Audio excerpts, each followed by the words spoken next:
Chers frères et sœurs, je vous salue dans le nom de notre Seigneur et Sauveur Jésus-Christ. C'est lui même qui a voulu assez que moi et vous, aujourd'hui, soyons ensemble.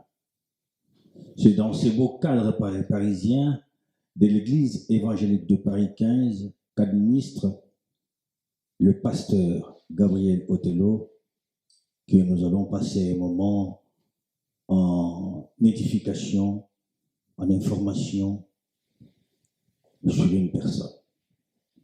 Une personne que vous et moi connaissons très bien.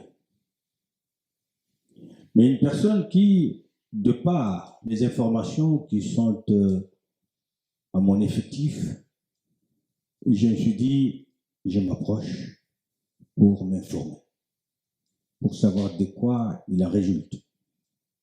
Mais avant d'arriver au fin fond de la réalité de cet élément, nous allons d'abord retracer la vie de cet homme, un homme de Dieu, et enfin aboutir à ce qui nous tient à cœur aujourd'hui. Une information pas de moindre importance, mais une information qui fait réfléchir. Cette personne, vous l'aurez bien deviné, c'est le pasteur Roland Dalo Louata. Bonjour pasteur. Bonjour mon frère. Je suis très content de vous rencontrer encore une fois. On les mêmes. Et tout souvent, quand vous me prêchez au sein de l'église, quand vous êtes en tournée, et aussi quand j'essaie de vous croiser, soit en aparté sur un parking pour discuter, j'ai toujours été édifié. Aujourd'hui, encore une fois, je reviens vers vous parce que je suis intéressé par les informations que j'ai à ma possession. En même temps, je voudrais retracer, avec votre accord évidemment, votre parcours, pour que nos chers frères et sœurs comprennent l'importance de l'information que vous avez à donner. Retracer votre parcours, c'est parler de votre naissance, de votre existence. Né en 1964, en République démocratique du Congo, de père et mère qui sont encore en vie, avec des frères. Et aujourd'hui, vous êtes aussi père de 4 filles, Eunice, Roanne, Joanna, et la 4e, c'est Gloria. Gloria la 3e. Gloria la 3e. Exactement. Comment pouvez-vous, en 2-3 mots, nous relater votre vie de famille?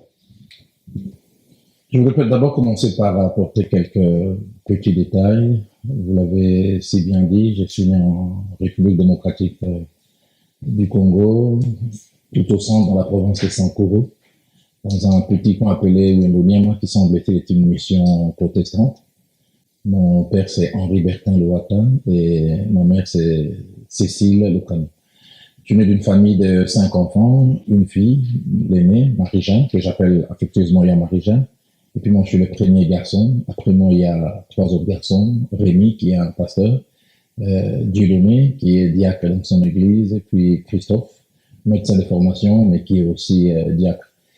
Et puis, depuis 92, le 17 octobre exactement, je suis marié à Viviane Malem Rangiba, qui est mon épouse. Avec elle, comme vous avez dit, nous avons eu nos 4 filles.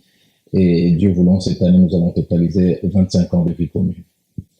Gloire à Dieu, 25 ans. Et à vous entendre parler, on ressent en vous un humain qui, au-delà de votre rôle pastoral, on vous sent très attaché à votre famille. Comment pouvez-vous expliquer cela? Les valeurs de la famille sont importantes, hein, et j'ai eu la possibilité de vivre une vie de famille heureuse. J'ai vécu une enfance très modeste. Mon père, directeur d'école primaire, et ma mère, je l'ai connue ménagère, femme de ménage, travaillant soit chez les particuliers, puis dans des grandes institutions, mais s'occupant de mettre la propriété à plusieurs endroits. Et nous avons grandi comme une famille très, très soudée. Soudée d'abord parents et enfants, mais soudée aussi entre nous. Peut-être les conditions modestes dans lesquelles nous avons vécu nous ont beaucoup resserré. J'ai toujours des souvenirs que maman faisait de la pâte pour faire des beignets. Et ma grande sœur, mon jeune frère et puis moi-même, nous devrions aller vendre les beignets des fois avant d'aller à l'école. Ce sont des souvenirs qui restent. Et comme je dis, ce sont toutes ces petites choses qui nous ont beaucoup, beaucoup rapprochés, de telle sorte que même aujourd'hui, chacun marié chez soi, on a toujours un lien familial très, très fort. Je plaise à Dieu que ça puisse ne jamais être détérioré. Oh, formidable. Maman était préparer des beignets, donc entre autres vendeuse de beignets. Exactement. Vous l'aidez à pouvoir les vendre. Là, au moins, vous avez eu à collaborer, ou du moins à être dans les créneaux de ce que maman faisait. Mais en même temps, de l'autre côté, papa était directeur d'école. Exactement. Vous avez été un de ses élèves? Non, j'ai pas été directement élève de mon père.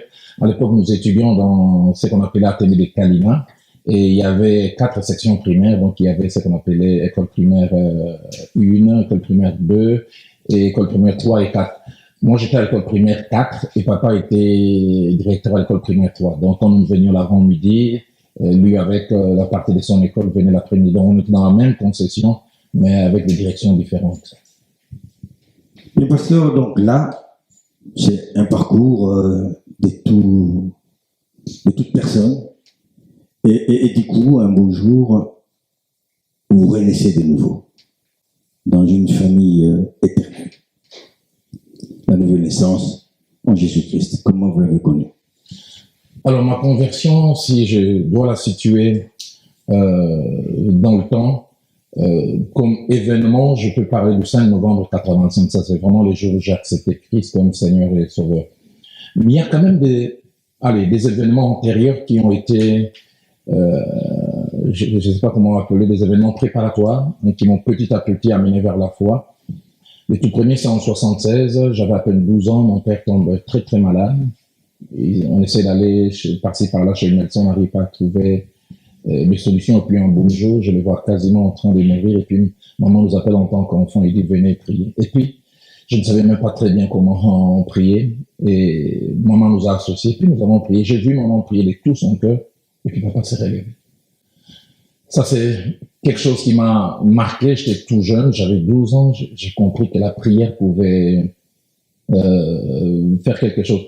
Et puis on arrive en 91, il y a 2 jeunes gens qui priaient dans l'église appelée chez nous Nzambe Malamou.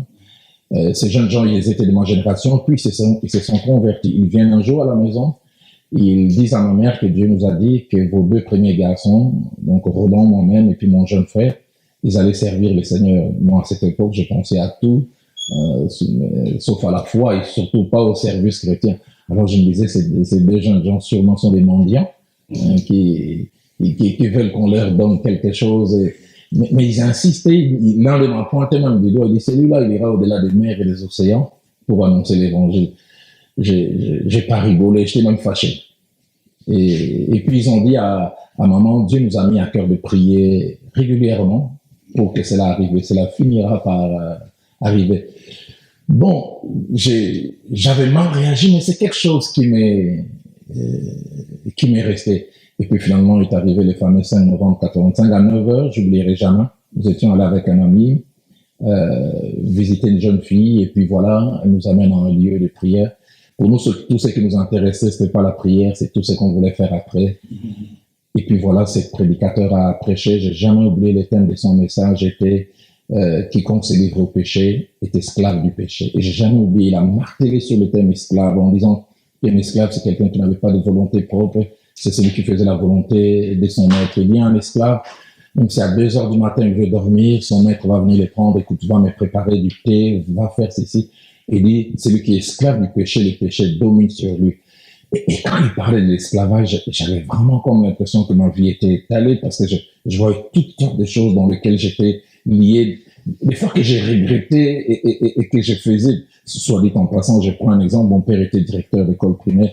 Je peux pas me rappeler combien des fois j'ai volé l'argent du Minerval. C'est-à-dire, lui vient, il a perçu l'argent du Minerval, il vient, il garde à la maison pour aller verser le lendemain. Et puis, j'étais spécialiste. Je prenais pas toute une liasse. Genre, dans une liasse, je prends 2, là, je prends 3, là, je prends les 4.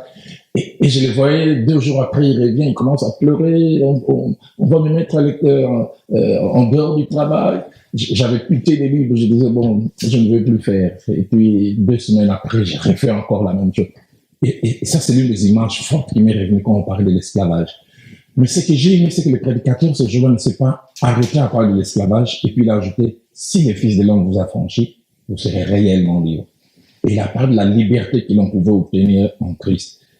Allez, il y avait plus de 200 personnes, mais j'avais l'impression que c'était comme un face-à-face. Non seulement entre moi et le prédicateur, mais j'avais l'impression un face-à-face avec Dieu.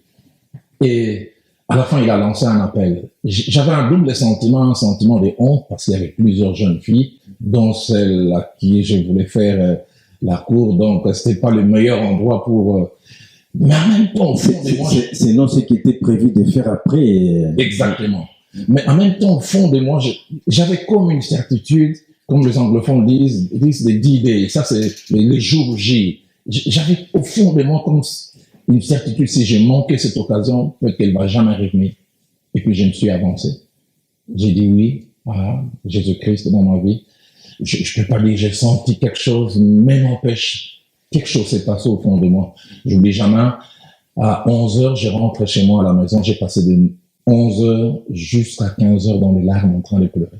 Et j'ai pleuré. Ma mère pensait que quelque chose était arrivé. Et puis à 15h, j'ai passé après ça, de 15h à 20h à confesser. Je suis allé voir ma mère, tu te souviens de tel appareil radio qu'il y avait ici? C'est moi qui avais volé. Tu te souviens de telle période où quelqu'un avait perdu l'argent? C'était moi. Autant c'était, sur le plan humain, honteux de faire étalage de ces choses, mais autant, qu'est-ce que ça me faisait du bien de me dégager, de libérer ma conscience. Honteux, vous aviez aussi peur parce que les parents étaient aussi rigoureux. Oui, mais ma mère, elle pleurait avec moi. Et ça a été le point de départ de ma conversion. Et durant 9 mois, j'ai évolué à une église qui s'appelle l'église pentecôtiste de ma campagne, où j'ai été amené exactement par les 2 amis qui avaient amené le message prophétique à ma mère. Et puis un beau jour, un homme de Dieu, le pasteur Christian Ilonda, à l'époque un jeune homme qui étudiait avec mon jeune frère au collège Roboto, il a parlé à mon jeune frère de l'église de la Borne en disant, est-ce que tu veux venir assister à la réunion de la jeunesse? Moi, j'étais attaché à l'église pentecôtiste de ma campagne, et puis j'ai dit un samedi, je vais simplement aller voir comment ça se passe là-bas. Et je suis venu, j'ai vu un groupe de jeunes fantastiques, dynamiques, parce que chez nous, à l'église pentecôtiste de ma campagne, il n'y avait pas une bonne structure de la jeunesse. Et puis j'ai dit, je vais encore voir dimanche comment ça se passe au culte, mais dans ma tête, je vais simplement voir dimanche et je ne reviendrai plus. Simple curiosité. Simple curiosité. Et je n'ai jamais oublié, le pasteur Vernon s'élève et il prêche. Quel message. Donc depuis lors, c'était en novembre 86, je suis resté à l'église La Borne où j'ai fait toutes mes gammes en tant qu'enfant de Dieu, affermissement, et puis j'ai fait tout mon parcours après. Là, c'est le contexte de la naissance, c'est le contexte de la vie chrétienne, de notre vie chrétienne. Et du coup, il y a l'appel. Quel est le contexte de l'appel? Alors, l'appel, là, c'est un problème. L'appel, le ministère. Ouais, ça, c'est un sérieux problème. Si je dois parler de l'appel, je dois le mettre dans 2 périodes. Je remonte à ma naissance. Je suis né en 6 mars 64 dans la province du Sankoro. Et ça, c'est ma mère qui me relate. C'était à l'époque de la rébellion mondéliste, parce que le meneur, c'était un certain Mondélé. Et puis, mon père n'était pas là. Quand je suis né, mon père était à Léopoldville, Kinshasa après. Et j'avais à peine 4 semaines. Ça tirait de partout. Tout le monde avait fui le village et allait en forêt. Et puis, j'ai fait une forte infection du cordon ombilical. Ma mère a dit qu'il y avait du pus qui sortait. Ouais. Et dans cette petite forêt-là, à cause de ce petit garçon qui était infecté, et parce qu'il était infecté, il pleurait, et qui dit pleure, dit bruit. Donc, tout le monde ne voulait pas être à côté, parce que les rebelles et les autres sauront qu'il y a des gens ici. On a abandonné ma mère, qui est restée avec ma grande... Vous viviez dans la cachette. Dans la cachette, avec ma grande sœur et moi. Et puis, elle m'a vu faire quasiment des convulsions. Elle a dit, elle ne voulait pas voir son fils, son premier garçon mourir. Elle a laissé le petit garçon. Puis elle s'est éloignée, un peu comme cette femme de la Bible qui n'a pas voulu voir son fils Ismaël mourir. Puis elle a dit, elle a fait une prière. Elle dit, c'est vrai que plus tard qu'elle s'en est souvenue. Seigneur, c'est mon premier garçon. Parce qu'avant, il avait perdu une grossesse de jumeaux. J'ai perdu des jumeaux, j'en ai souffert, je ne vais pas perdre ces garçons. Si tu les gardes, je te les consacrerai. Elle a dit, c'est une prière qui est sortie comme ça. Et puis, il y a eu un silence. Elle a cru que le petit garçon était mort. Et puis, elle dit, je reviens 1 heure après, elle me voit transpirant. Miracle, elle a vu le cordon ombilical avait complètement séché.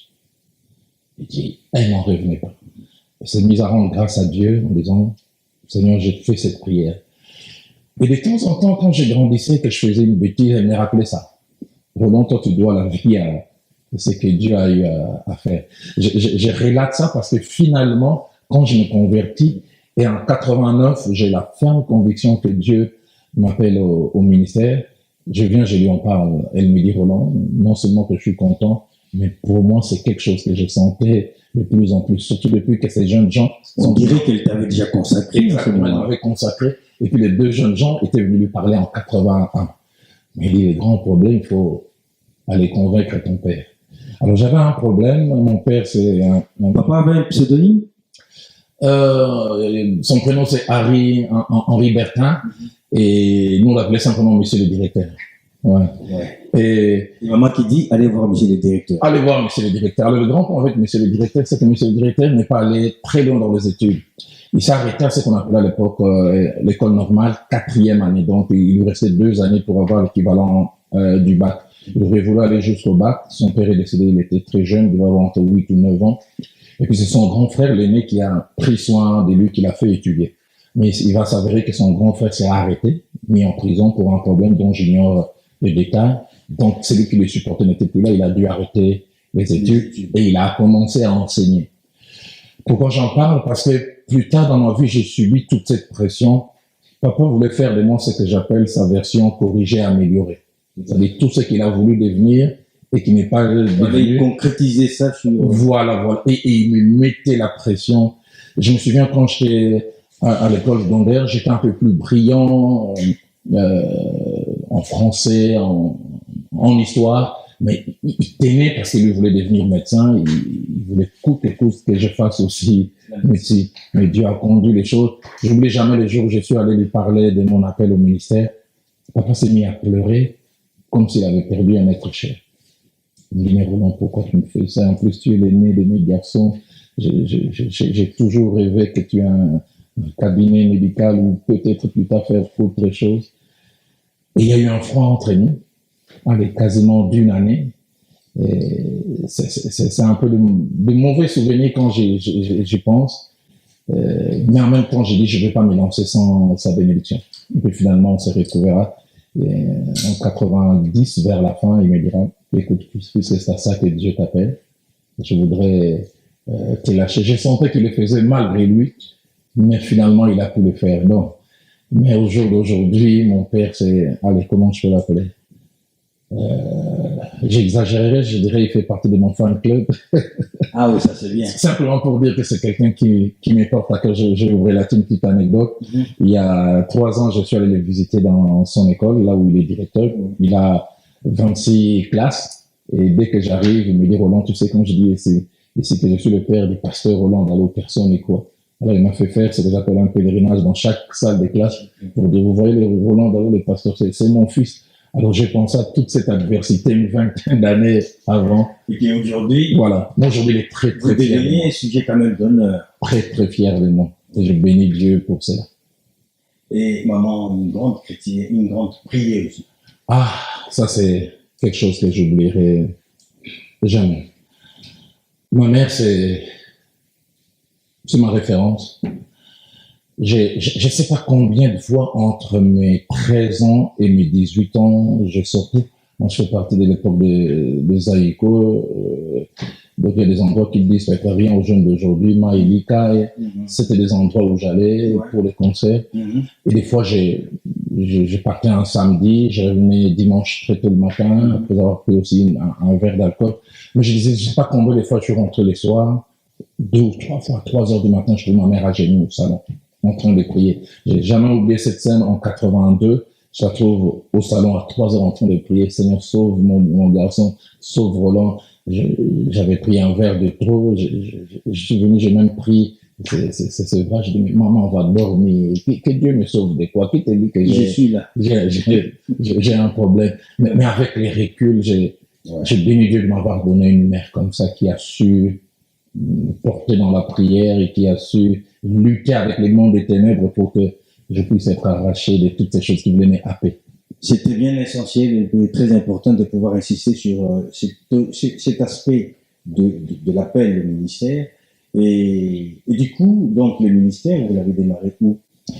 Alors, l'appel au ministère, je parlerai peut-être en quelques points en disant, j'ai commencé à l'église de la Bonne, c'est vraiment la vraie église où j'ai évolué. J'étais parmi les jeunes. Et puis, j'ai fait la rencontre d'un homme formidable qui est maintenant en Afrique du Sud, l'apôtre Gabriel Veilly, qui était notre responsable de la jeunesse. Et c'était, un modèle, une source d'inspiration. C'est lui le premier. C'est vrai, il y avait les pasteurs Vernon, mais j'avais pas une proximité avec le pasteur Vernon. Mais l'apôtre Gabriel Veilly, c'est lui le premier que j'ai vu comme un modèle de prédicateur, d'enseignant, mais de berger. Et j'ai jamais oublié un samedi, on se retrouve après la réunion de la jeunesse. Il dit qu'il sent que j'ai quelque chose de la part de Dieu. Et puis il me demande d'être proche de lui. Et je prends de cette proximité, j'ai beaucoup gagné. J'ai appris d'abord en le voyant être et faire.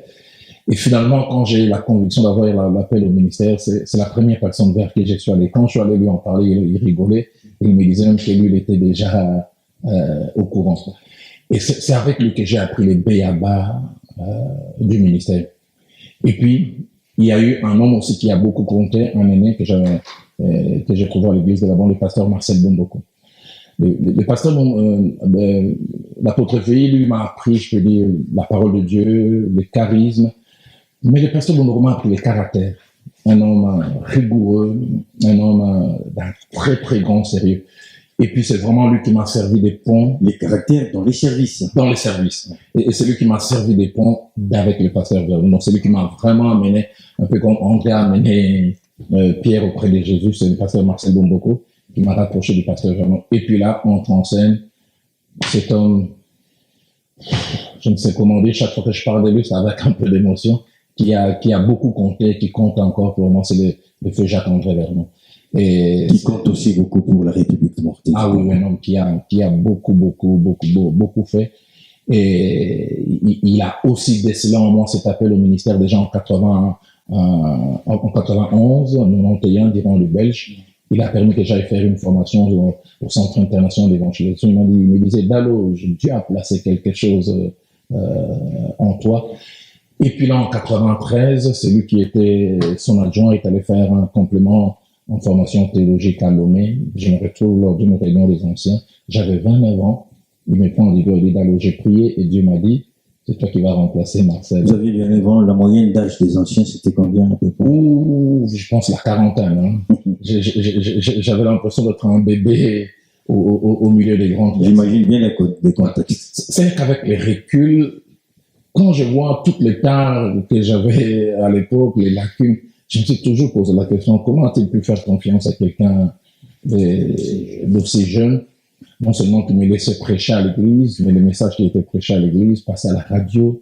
Plus d'1 million de personnes suivaient à Kinshasa et dans les contrées voisines, sans compter la télévision. Donc ça, c'est les parcours en 93. Je suis devenu adjoint du pasteur Vernon. Et puis, début 96, il me dit, Dalo, je sens que tu as quelque chose d'un peu particulier, au-delà de tout ce que tu as comme background en termes arrière-plan, en termes de formation sur le plan séculier. Je veux que tu aies aussi un plus sur le plan théologique. Alors, la plupart des gens ont été envoyés en formation dans des institutions francophones. Alors, il me dira, j'aimerais que tu ailles à Nairobi faire un complément en théologie. Et je suis allé avec mon épouse et mes 2 filles à l'époque, de janvier 97 jusqu'en décembre 2000, faire ces compléments en théologie à Nairobi, à East Africa School of Theology. Et ça, c'est aussi un très, très merveilleux souvenir où mon épouse et moi, on a fait la même formation, on a eu des bagages, et nous servent jusqu'à présent. Et vous êtes rentré à la Borne après la formation? Alors, après la formation théologique à la Borne, on est rentré plutôt à Nairobi. On est rentré exactement le 28 décembre 2000. Et puis, après un petit moment, je pense 3 semaines après, j'ai repris encore ma place à ses côtés, parmi les assistants. Et puis, 6 mois après, il m'a reconduit au poste d'assistant parce que celui qui était à ses côtés commençait à avoir d'autres responsabilités dans la formation. Donc là, je continue à travailler à côté du pasteur Verneau jusqu'en 2006. Jusqu'en 2006, c'était l'aboutissement de votre collaboration. Et cet aboutissement-là n'était pas du tout facile. Cette rupture avec le pasteur André Verneau, autant aussi qu'avec l'église Laborne, n'était pas facile. Vous pouvez dire un mot là-dessus? J'aime d'abord dire, souvent peut-être quand j'en parle à certains qui me sont proches, ils estiment peut-être les termes mal placés. C'est vrai, je dois ce que je suis devenu aujourd'hui au Seigneur, mais au travers de 2 entités. Une entité en tant qu'organisation, l'Église Laborne. Je dois tout ce que je suis aujourd'hui, je dis au Seigneur, mais au travers de l'Église Laborne. Je suis le fruit de l'Église Laborne, mais surtout au travers du pasteur Jacques-André Verneau. Je dis au-delà de son modèle, au-delà de tout ce qu'il faisait.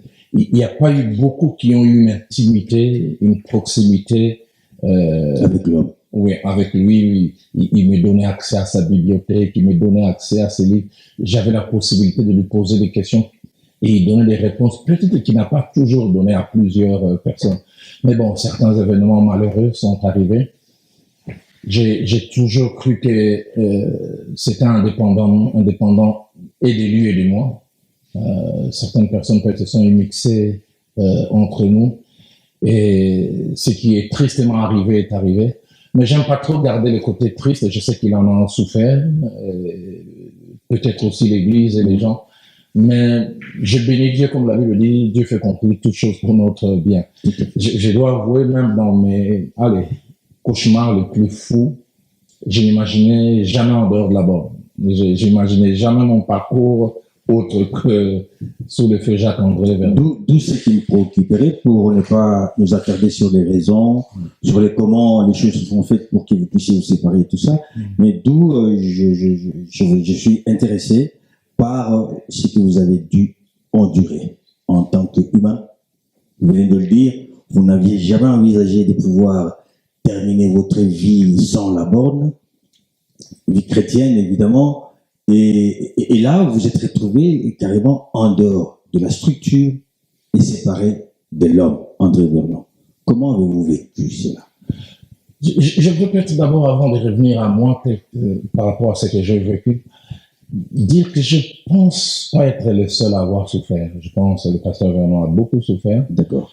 Moi-même, j'ai souffert. Et puis surtout les enfants de Dieu. J'ai vu comment le peuple était ballotté, dérangé. Ah oui, justement, parce que vous étiez déjà attaché à certaines personnes, tout comme elles aussi, certaines autres, étaient aussi attachées à vous. Voilà. Mais en même temps, cette période, qu'est-ce que je peux dire? Ça m'a aidé à être moins naïf.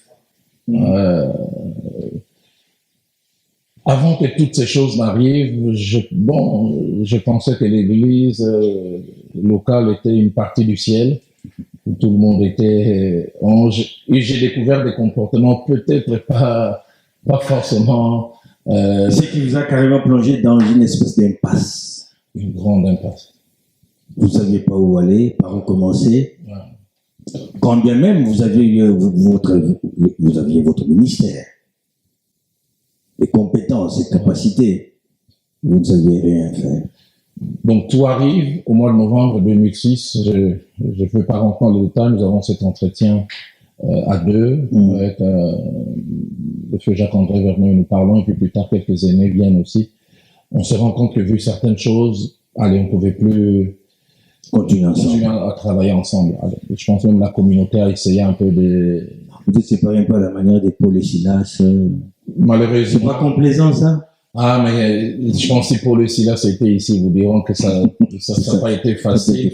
Il y a très peu de gens dans la Bible qui ont formé de duo gagnants comme Paul et plutôt Barnabas. Et puis finalement, à cause des Jean-Marc, ils ont dû se séparer. Et puis il y a cette séparation, mais je dois avouer, quand ces choses arrivent, je pense pas directement commencer une église. Parce que j'envisageais pas ça dans ma tête. Je me disais, je ferais mes gammes derrière le feu, j'attendrai Vernon. Peut-être que plus tard, on ouvre aussi une extension de la borne, comme c'était le cas avec tout le monde. Donc là, il pourra repenser à moi, vous êtes dit ça. Voilà. Je suis dans le désarroi. Et ça ne venait pas. Ouais, je ne sais que faire. Je reste à Kinshasa. Et puis, un ami qui est aux États-Unis m'a dit, je sens dans mon cœur que tu puisses venir ici pour un moment. Avec les reculs, une opportunité alors. Ouais, avec les reculs, j'ai dit, Dieu s'est placé des gens sur les chemins. Sur notre chemin. Mm-hmm. Il me dit, viens, je ne sais pas pourquoi, viens ici pour un petit moment, un repos. Dans ma tête, quand j'y vais, plusieurs pensées viennent. Pourquoi ne pas rester là-bas? Pourquoi ne pas plus tard rappeler la famille, toute la famille? Et là, j'ai fait l'une de ces rencontres que seul Dieu s'est préparé. Je me retrouve un avant-midi invité par un ami pour partager un petit déjeuner. On se retrouve à table, c'était une table de 8 places et on était à 7. Il y avait une seule place vide juste en face de nous. Et puis on commence à prendre le petit déjeuner et puis on toque à la porte. En général, un peu comme chez vous ici, c'est la culture où les gens prennent rendez-vous. Ouais. Et puis celui qui nous recevait dit, mais j'ai pas rendez-vous avec qui vient là? Et puis on regarde, c'est une dame. Puis il me dit, ah, cette dame est une prophétesse. Qui sait si quelqu'un n'a pas rendez-vous avec Dieu aujourd'hui? Ça, c'est votre ami qui dit ça. Ouais, c'est mon ami qui dit ça. Et puis la dame vient juste s'asseoir en face de nous.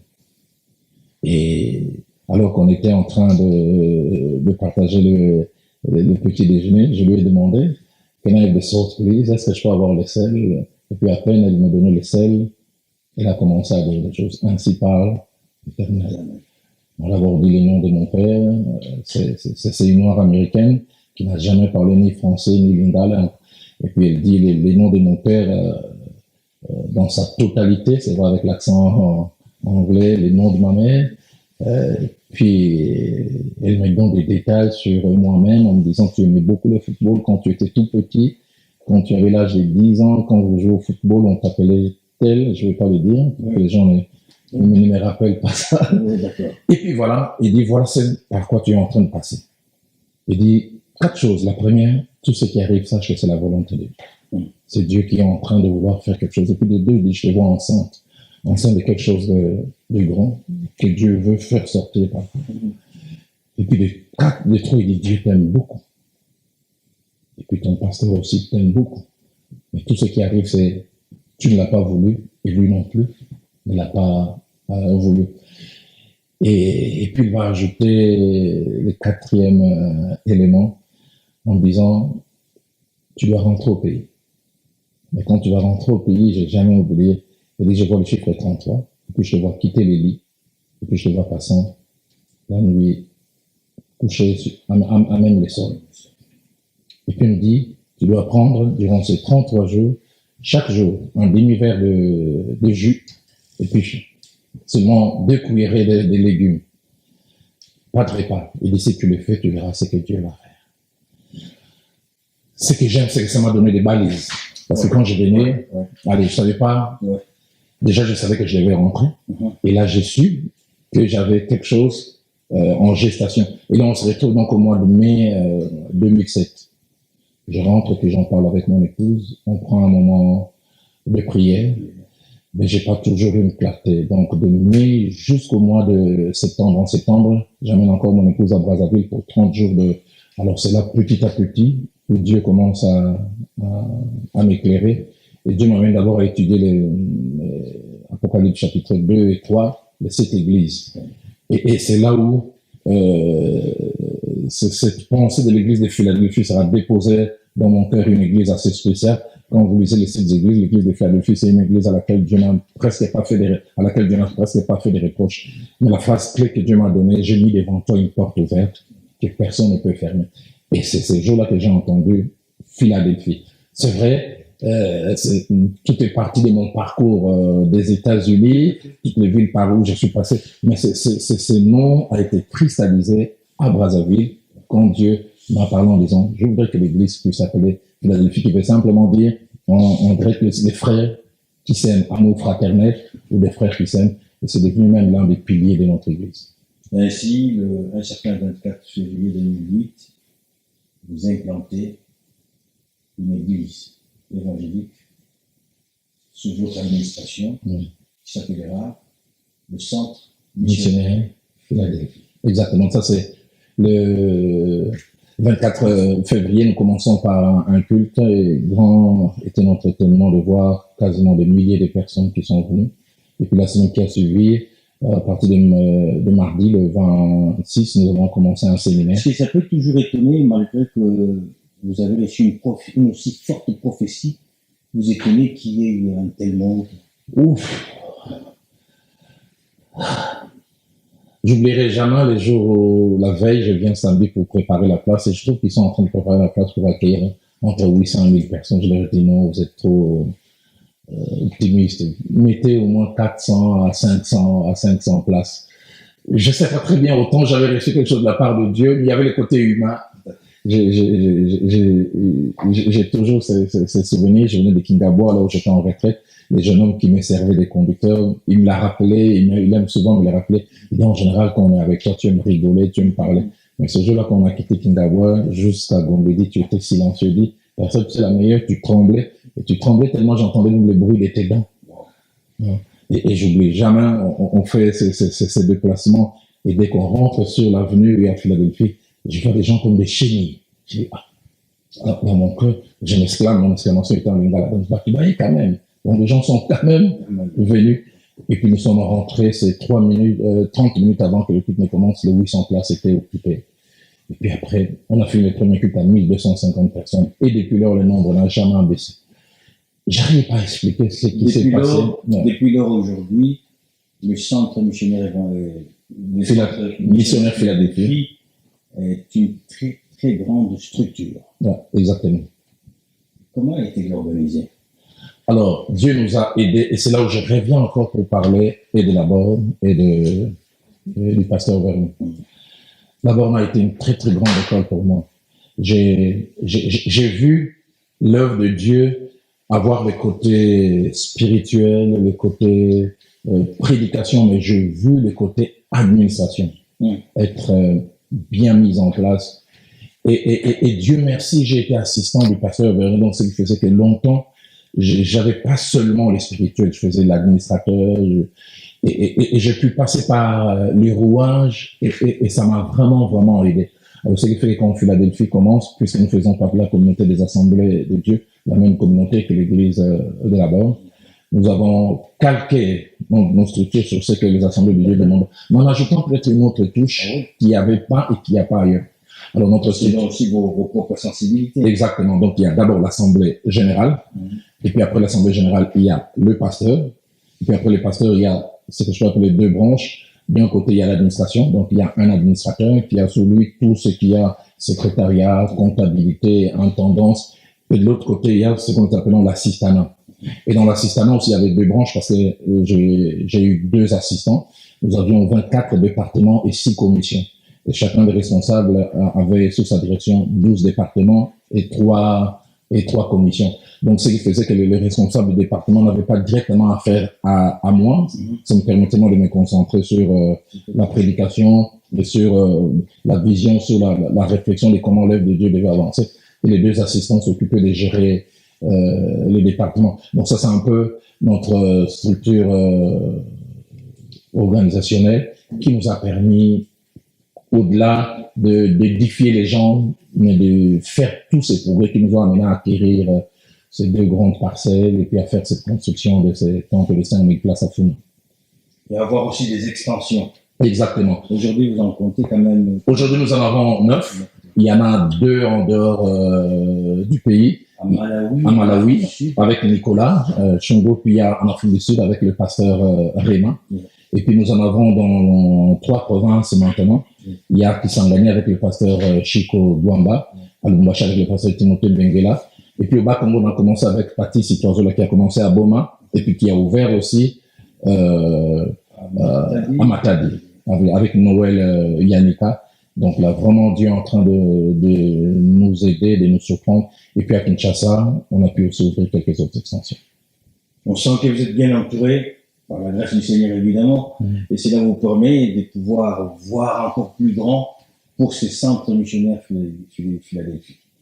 Et quels sont vos projets actuellement avec ce qui concerne le centre missionnaire Philadelphie? Alors là, peut-être je vais vous surprendre. En tant que responsable, administrateur de la structure, ça ne peut pas vous empêcher de chaque fois avoir des inspirations, des projets pour pouvoir améliorer ce qui a déjà été fait et même apporter du nouveau. Alors, peut-être vous surprendre, depuis le 30 octobre 2016, je ne suis plus le pasteur titulaire du centre missionnaire Philadelphie, donc je ne suis plus la bonne personne à qui poser les questions en rapport avec le projet du centre missionnaire Philadelphie. C'est vrai, je continuerai à être celui par qui Dieu est passé pour que cette œuvre existe. Et je pense, vu ces liens, je serai toute ma vie leur intercesseur.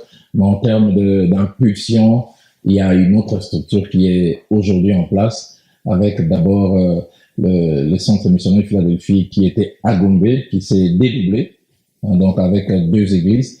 L'église qui est à Funa, là où nous avions notre temple, où nous pensions aller tous ensemble, et puis Philadelphie et Gombe. Je sais pas comment je peux...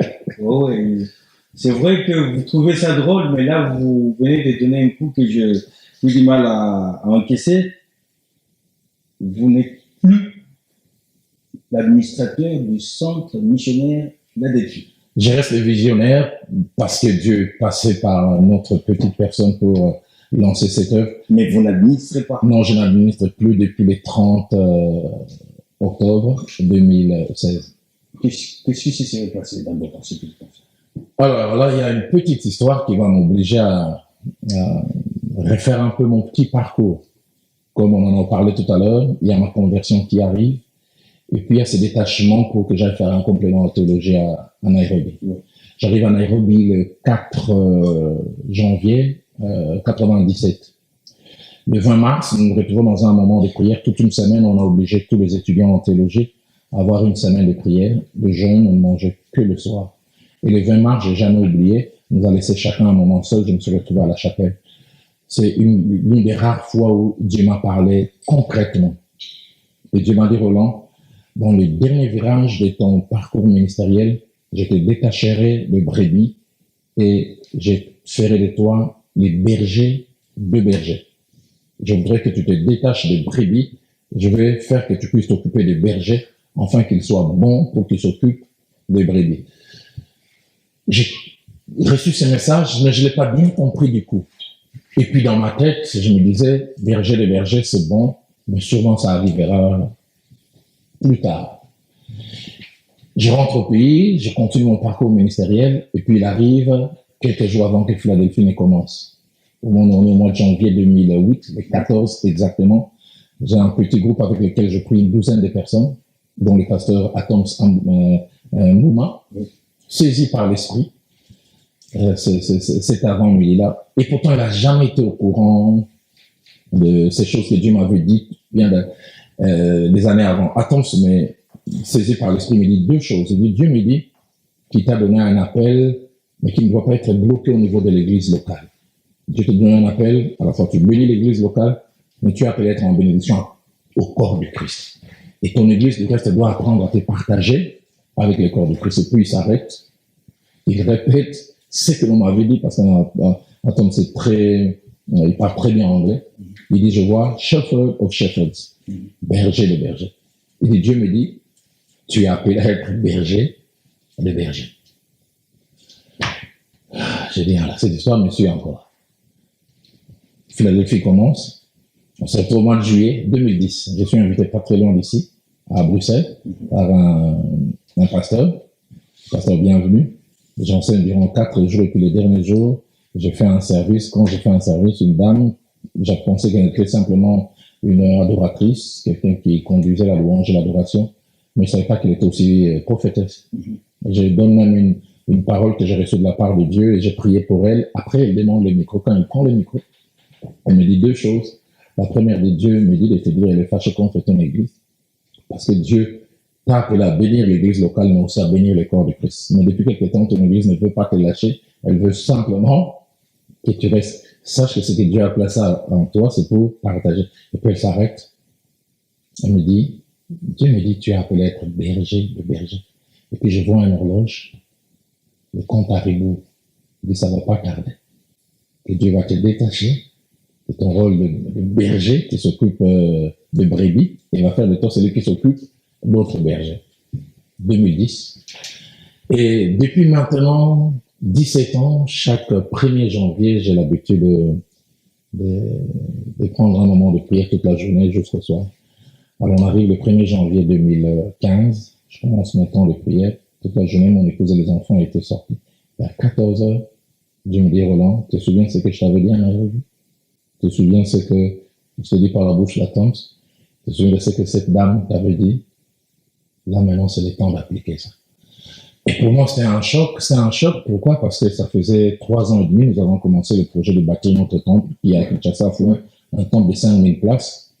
Et pour moi, c'était un rêve, entrer dans ces bâtiments, servir Dieu. Et je me souviens avoir discuté avec Dieu. J'ai dit, Seigneur, laisse-moi finir ces temples. Il dit, c'est pas toi qui vas rentrer là-bas, tu vas laisser. Et Dieu me dit, Roland, tu as vu ce que je commençais à faire avec toi depuis 3 ans. Et c'est là où j'ai compris. 3 ans avant, qu'est-ce qui se passe? Fin 2012, les jeunes serviteurs de Dieu commencent à venir me voir pour un coaching, pour un mentoring. 1 au départ, et puis 10. Et puis, je leur accordais 1 ou 2 heures par semaine. Et puis, je commence plus à avoir, je n'avais plus la possibilité d'avoir suffisamment de temps pour chacun. Alors, je dis, commençons à se retrouver ensemble, ça me permet de m'occuper de vous en une fois. Et je commençais une première réunion en novembre 2012. On était une quarantaine. Et puis, on s'est dit, on se retrouve 2 mois après. 2 mois après, on était à 80. À la 6e réunion, on était à 200. Et 3 ans après, quand on arrive en décembre 2015, on était à 1500. Et c'est là où j'ai ouvert les yeux. J'ai dit, mais Dieu a fait de moi, petit à petit, ce berger, le berger qu'il m'avait dit à l'époque. Les 1500, c'était 1500 bergers. 1500, soit de ceux qui sont pasteurs, ou des pasteurs assistants, ou de ceux qui aspirent au ministère. Donc, ils viennent chaque 2 mois aux réunions que j'organise. Et là, j'ai bien encore, c'est décembre 2015, parce qu'au jour d'aujourd'hui, on avoisine les 3000. Et c'est là où Dieu m'ouvre les yeux et dit, voilà ce que je veux que tu puisses faire. Alors là, c'est pose un problème. Comment partager cela? Ça n'était-il pas possible de pouvoir faire les deux carrément? Non, parce que je considérais que ce travail... Du moment déjà où vous avez pris l'initiative de pouvoir administrer, gérer des extensions, rendre visite, dire un mot, suivre, avoir des rapports et tout ça, vous pouviez aussi le faire avec les 2 entités. J'aurais bien voulu, mais je vais répondre en partant dans 2 directions. La première direction, par exemple, j'avais chaque fois des réunions où je m'occupais de cette structure, à l'époque on l'appelait dans le ministère, mais le faire église le faire. On le faisait chaque 2 mois. Pourquoi? Parce que si je le faisais avec une régularité plus grande, ça allait empiéter sur mes responsabilités en tant que pasteur. Mais de 2, c'est Dieu qui me l'a imposé.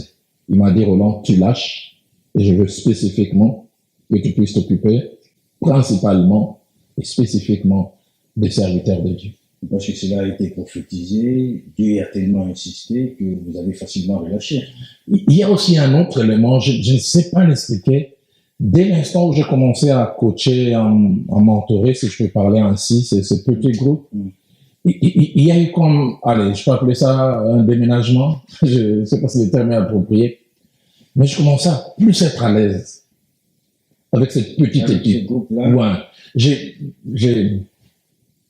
J'avais pas, c'est vrai, je pouvais enseigner à l'église locale, j'avais un épanouissement, mais mon épanouissement était plus grand quand j'étais avec les serviteurs. Au départ, je comprenais pas. Ce n'est qu'après que j'ai compris que c'était quasiment un virage, un transfert, où Dieu te fait quitter le cœur de l'église locale à autre chose, donc à ce travail de berger.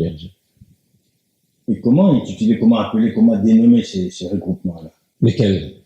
L'actuel, les regroupements d'encadrement des bergers. Alors nous l'appelons dans le ministère, mais avec une structure que nous appelons le faire et disent le faire. Parce que c'est un cadre où il y a, Dieu permet que je puisse influencer ces jeunes gens qui sont en train de commencer dans les ministères ou qui pensent qu'ils seront un jour appelé à exercer le ministère dont nous l'appelons le faire église le faire, selon que le livre des Proverbes en parle. Ce qui pourrait aussi intéresser ceux qui nous suivent, nos frères et sœurs, c'est de comprendre aussi ce qui vous a entouré, ce qui vous a concerné. C'est vrai que Dieu a parlé, mais il y a d'autres aspects. Est-ce que c'était facile que cette décision-là soit acceptée au niveau de votre couple, parce que vous êtes un couple chrétien? Maman Viviane est aussi une prédicatrice du Seigneur. Comment a-t-elle perçu cela? Comment cela a été répercuté au niveau de l'église même, l'église locale, le centre missionnaire Philadelphie, et aussi, quelle a été l'attitude de notre chère maman, votre première prieure? Alors, je dois dire, moi-même, ça n'a pas été facile que je puisse accepter. Comme je dis, Philadelphie, c'est un peu comme un enfant. Et puis, surtout que j'avais, presque comme un programme en disant, je voudrais dans 5 ans emmener l'église à tel niveau, avec la grâce de Dieu.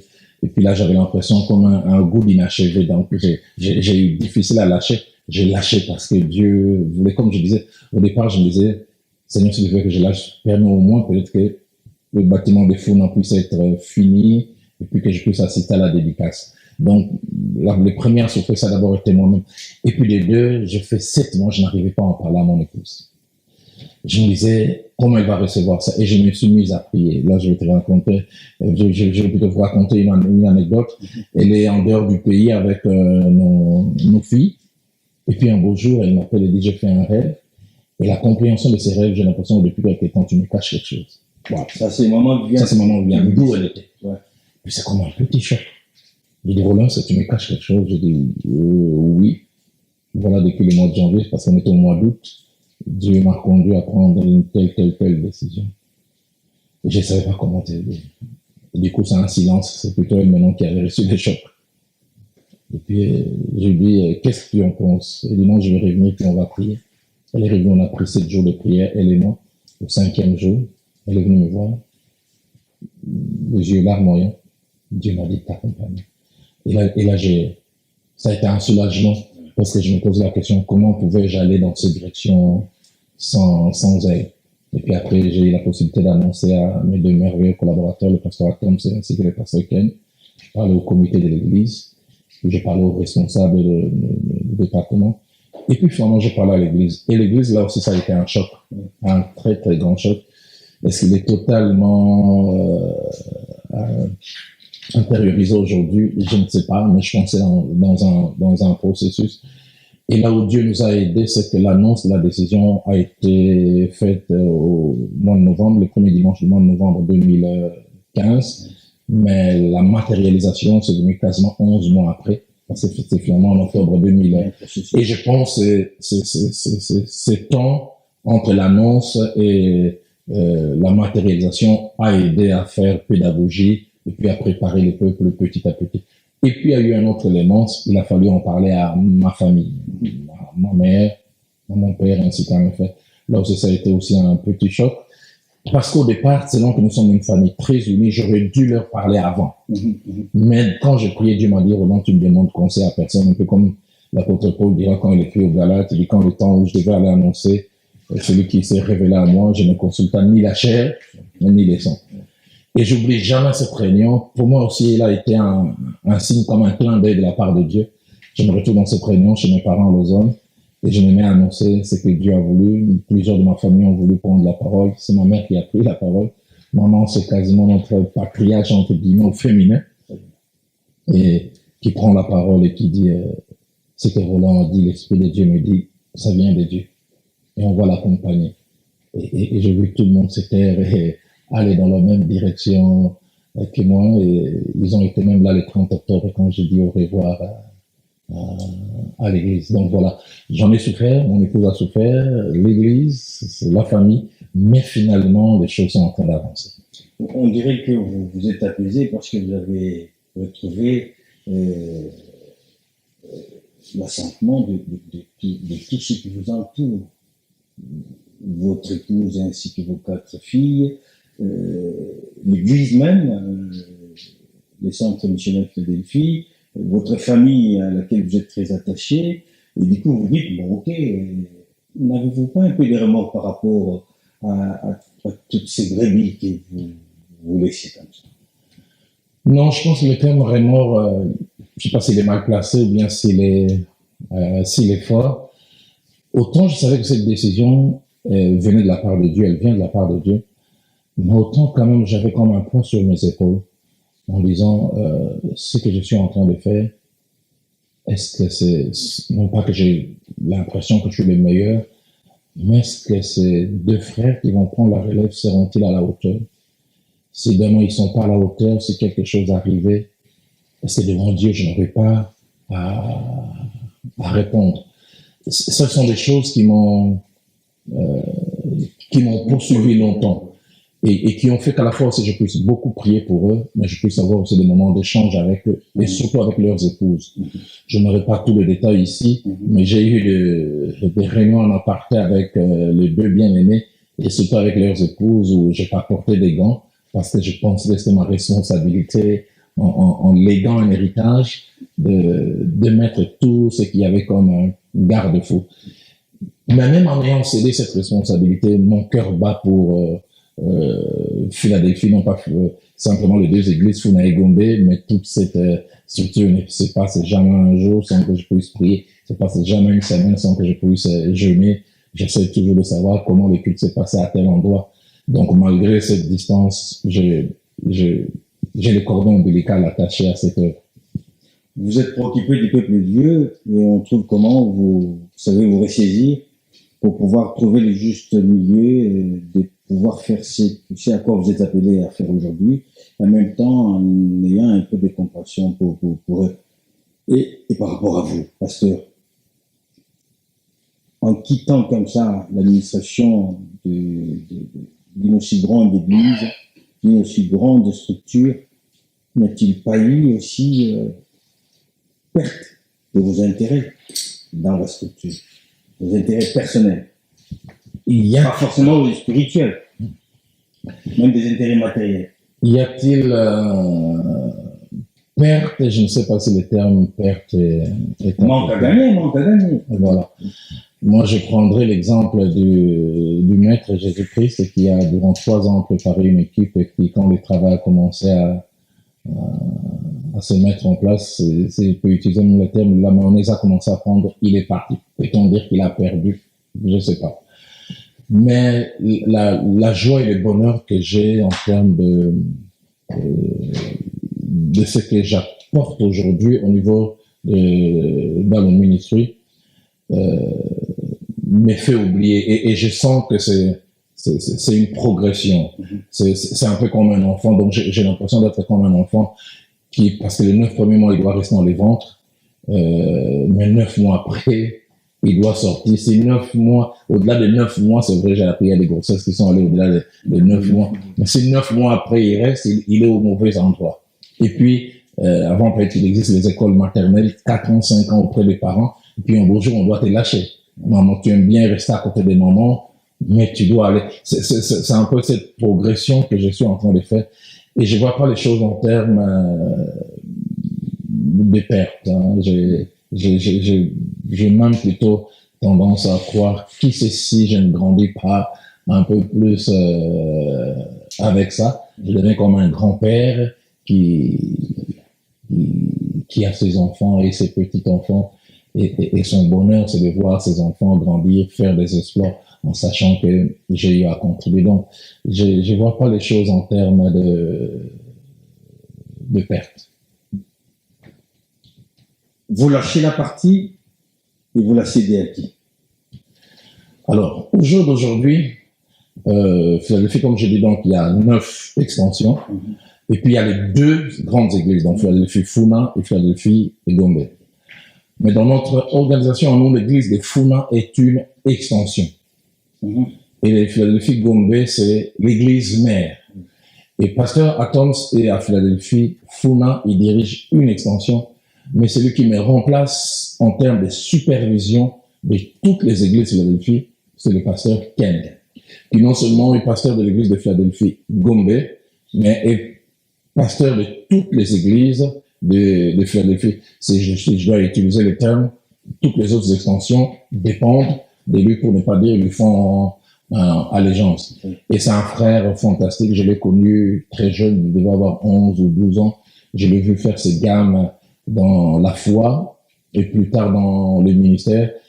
Et quand j'ai prié, et par rapport à lui et pasteur Atom, j'en ai la certitude, parce que Dieu me l'a dit, ils vont amener ces deux œuvres à un degré de gloire plus que moi je n'ai pu amener.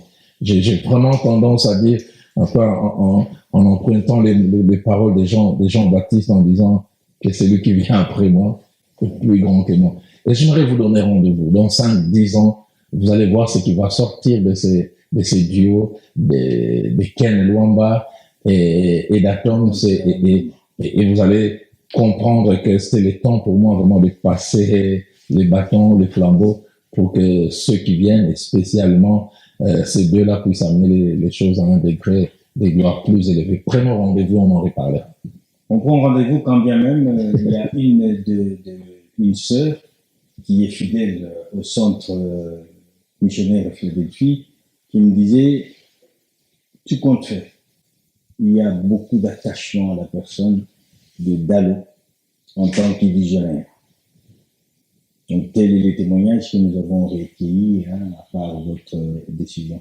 En fait, pasteur, après tout ceci, quelle est la leçon que vous pouvez en tirer, vous personnellement, de l'acte que vous venez de poser, et qu'est-ce que vous pouvez nous dire? Quelle exhortation pouvez-vous nous faire, surtout aux hommes de Dieu, du moment où je retrouve devant l'importance de la gestion de l'œuvre de Dieu? Parce que là, c'est une question de gestion. 4 leçons que je tire là. La première, la nécessité d'être à l'écoute de Dieu. La nécessité d'être à l'écoute de Dieu. Quand Dieu me faisait passer par tous ces parcours, il m'a dit, Roland, dans la vie, des fois, il y a une progression. On voit là Élie, que Dieu appelle. La finalité, Dieu voulait l'amener au mont Carmel pour faire étalage de sa puissance. Mais avant de l'amener à Carmel, il a d'abord amené ses cachets au torrent de Kérit. Va cacher au torrent de Kérit. Quand il a équipé suffisamment à Kérit, il amène à Sarepta chez une veuve. Et qui pas encore, là il assiste à la mort d'un enfant et Dieu le fait participer à la résurrection. Mais tout ça c'est comme un équipement pour finalement l'amener au mont Carmel. Et j'aime souvent dire combien de gens que Dieu attend à Sarepta mais qui restent au torrent de Kérit parce qu'ils sont remplis nostalgiques des expériences du torrent, ils veulent pas avancer alors que les Carmel les attendent. Et combien de gens aussi qui ont expérimenté des choses à Sarepta, de merveilleuses choses, résurrection, mais c'est pas la finalité. Dieu veut que finalement tu ailles au mont Carmel et que tu fasses tomber le feu du ciel. Il est important d'être à l'écoute, à l'écoute de Dieu pour savoir progresser avec eux. La deuxième des choses que je prends aussi comme leçon pour dire, chacun de nous a un parcours différent. Moi, Dieu m'a amené à 52 ans à prendre une telle décision. Mais écoute, quelqu'un d'autre peut avoir 70 ans, 75 ans. Dieu veut qu'il reste encore dans son église locale.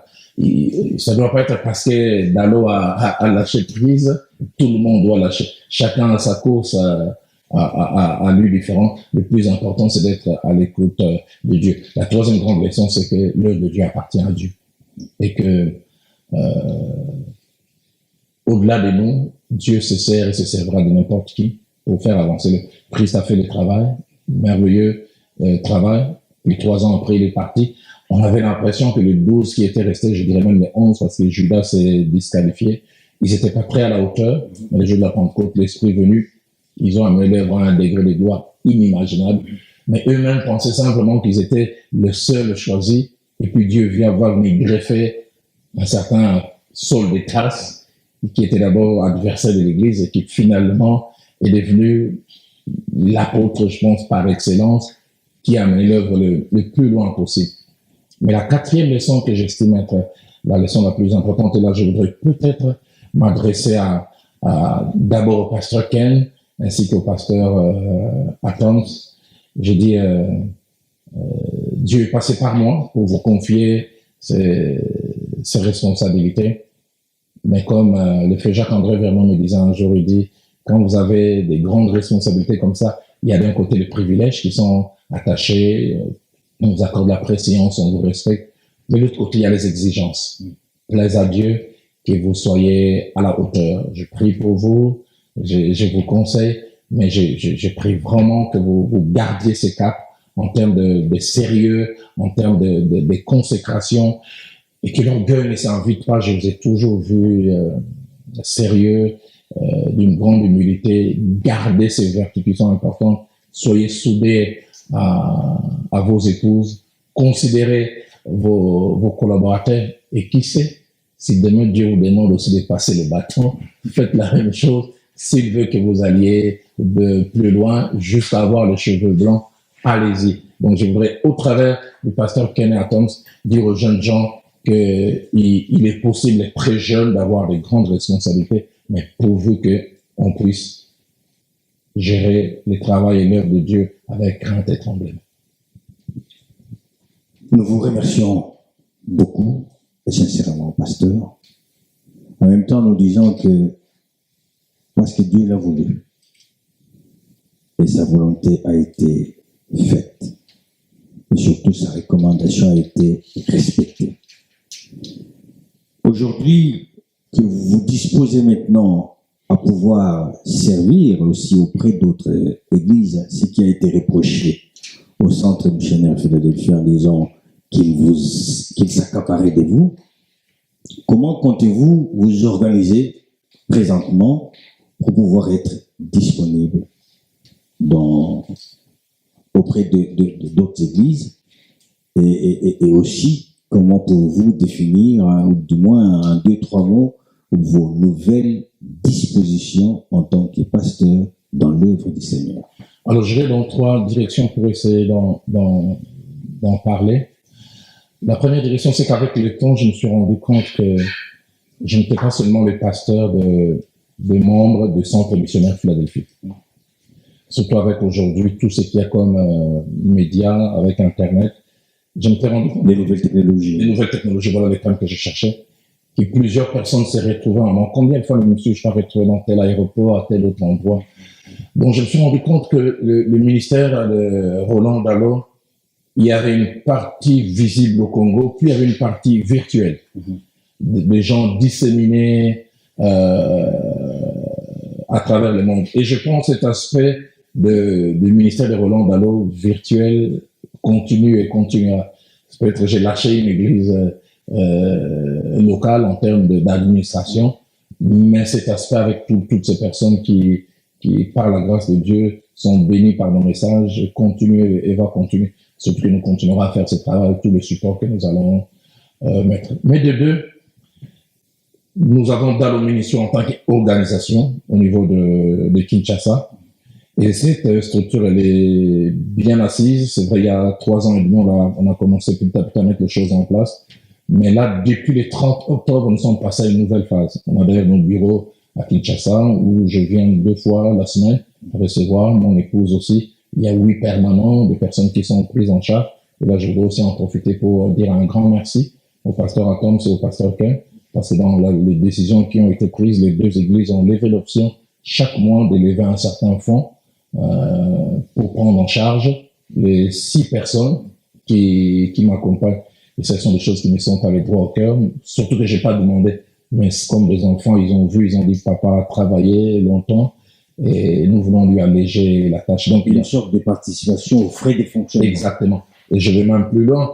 Aujourd'hui, pour payer la garantie locative de nos bureaux, ce sont les 2 églises qui ont eu à contribuer et même qui ont équipé tout le bureau. Si vous allez dans mon bureau, vous trouverez un climatiseur. Ça, c'est au-delà des dons des 2 églises. Ça, c'est le pasteur Ken.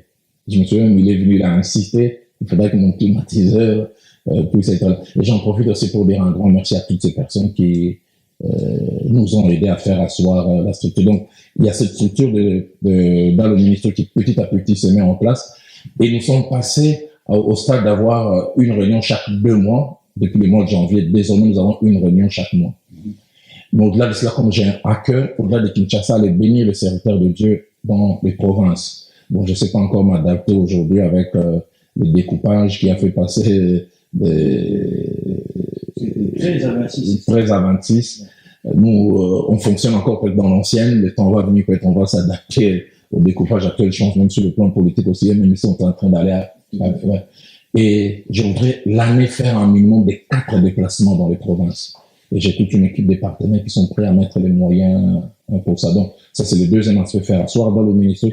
Mais le troisième aspect, c'est dans 2 directions. La première direction, on aimerait avoir, allez, je ne sais pas si on peut l'appeler dans le ministère Europe ou Amérique ou en dehors de l'Afrique, mais on aimerait quand même avoir une sorte de structure dans le ministère bien organisée, ici en Occident et plus loin, de telle sorte que les personnes peuvent...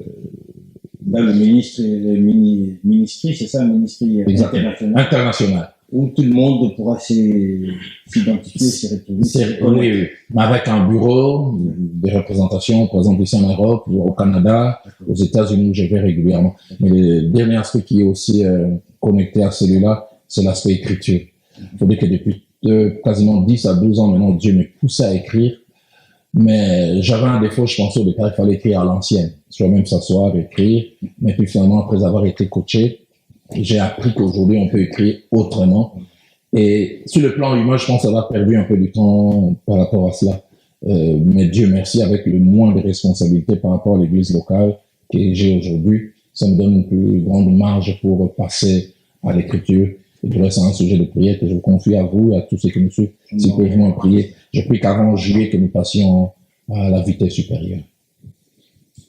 Waouh! C'était à croire qu'après avoir levé les pieds sur l'administration du centre missionnaire Philadelphie, le pasteur Roland Dallot manquerait à faire. Mais curieusement, il y a pas mal à faire, pasteur. Pas mal.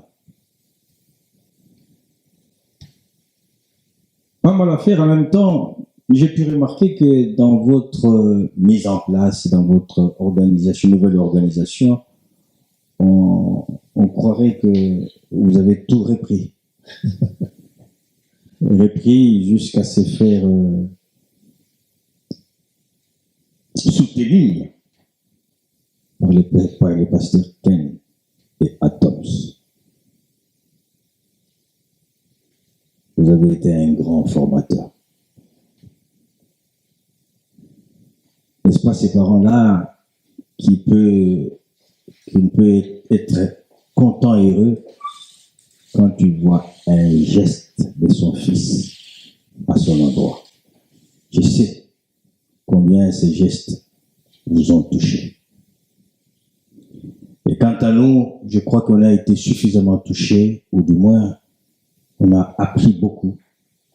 Et on a compris que sans humilité, il y a parfois des moments où on passe à côté de la réalité, alors qu'il n'y a qu'une seule réalité, c'est l'ainsi dit le Seigneur.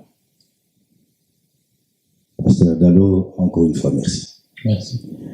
Merci de vous avoir prêté à nous, parce qu'après avoir été informé de vos nouvelles dispositions dans l'œuvre du Seigneur, nous nous sommes dit, allons à sa rencontre. Parce que certains sous-entendraient que le pasteur Dallot a tout laissé tomber, maintenant il ne va rien faire, il n'est plus pasteur et tout ça.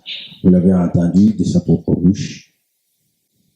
Il garde son ministère de pastorat, mais il le fait aujourd'hui d'une autre façon, d'une autre manière, tout en demeurant l'unique visionnaire du centre missionnaire Philadelphie, parce que c'est Dieu qui l'aurait recommandé de pouvoir implanter cette institution.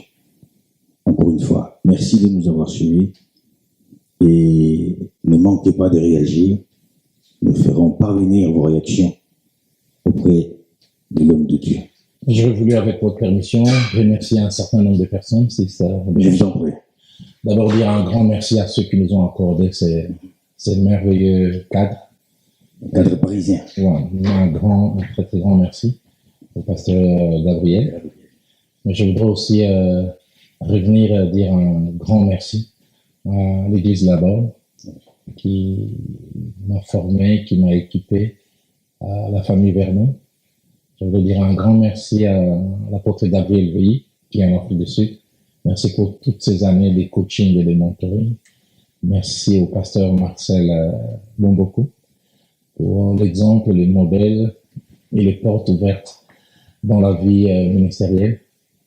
Merci à Viviane, mon épouse, Jiba, qui depuis bientôt 25 ans a accepté de marcher avec moi et de faire cette belle marche que j'appelle une aventure avec Dieu. Merci à nos 4 filles qui ont eu le plus souvent à payer les prix par rapport à notre appel, mais qui nous accompagnent avec maestria. Merci au pasteur Ken, merci au pasteur Atoms pour ces merveilleux collaborateurs qui ont été à côté de moi en apportant des choses que des fois les gens voyaient me faire dans l'organisation, mais c'était eux.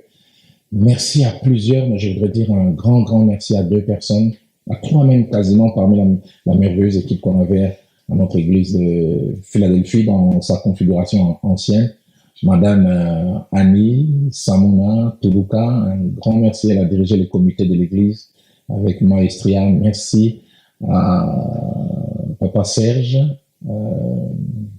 Moulumba, que nous appelons Kachi, merveilleux, qui a dirigé tout le merveilleux travail au niveau de la construction de notre bâtiment de Funa. Et merci à tous les pasteurs de Philadelphie. Mais je voudrais vraiment, en terminant, ne pas oublier quelqu'un. Vous me suivez dans le média avec l'Internet aujourd'hui, ceux qui nous suivent sur enseignement.com, sur YouTube, ailleurs. Il y a un homme avec qui j'ai une amitié de 30 ans. On s'est connus les années 83 à l'université de Kinshasa. Puis on s'est perdu de vue. On s'est connus païens. On s'est retrouvés enfants de Dieu. Et Dieu a arrangé les choses depuis bientôt maintenant une vingtaine d'années. Bientôt on va atteindre ces caps. On forme un duo qui fait que, j'aime souvent dire, moi je suis seulement le prédicateur qui annonce la parole à partir de Kinshasa, mais c'est mon frère, mon ami, je dois utiliser le terme de chez nous, mon pangui, Cyril Bokomba, Doulé, diront certains, qui depuis toutes ces années m'accompagne, c'est lui qui fait tout le travail pour me placer sur le média. J'ai tenu à dire merci à toutes ces personnes et merci aussi à vous. C'est à nous de vous remercier, d'avoir surtout eu confiance en toutes ces personnes que vous avez citées, en commençant par notre chère maman, au directeur de l'école,